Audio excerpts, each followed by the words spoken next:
Akhirnya paket yang gue tunggu-tunggu datang juga nih. Paket mouse dari Keychron, mouse BM24. Ini mouse sudah gue nanti-nanti banget ya. Karena ini salah satu mouse office yang bisa kalian pakai buat gaming juga. Karena udah ada makro dan udah, wah fiturnya lengkap banget sih ini. Nanti gue jelasin satu-satu.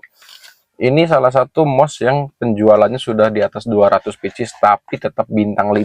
Gila, berarti ini produk bagus banget kan sampai tetap dapat bintang 5. Ini kita buka ya. Di dalam kotaknya nanti kalian bakal dapet mouse-nya pastinya, mouse-nya. Terus ini ada untuk wireless-nya dan ini ada kabel pengecasan. Tapi ini nggak cuma kabel pengecasan aja ya. Ini berfungsi juga buat kabel mouse-nya kalau mau kalian pakai menggunakan kabel. Jadi terkoneksinya oleh kabel ya, nggak cuma pakai wireless. Dan ini juga bisa Bluetooth ya.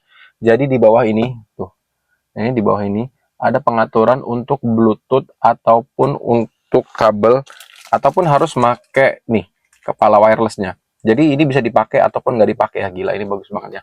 Ini feel-nya sumpah enak banget nih. Kalian dengerin sendiri suara. Enak banget kan? Ini gila keren banget sih dan udah ada makronya ya. Ini mouse office yang udah bisa kalian pakai buat gaming juga. Ini gue pulang kerja masih di kantor, belum pulang ke rumah, langsung unboxing. Tangan masih kotor banget, masih oli-olian. Dah nggak apa-apa, nanti di rumah baru kita buat video reviewnya.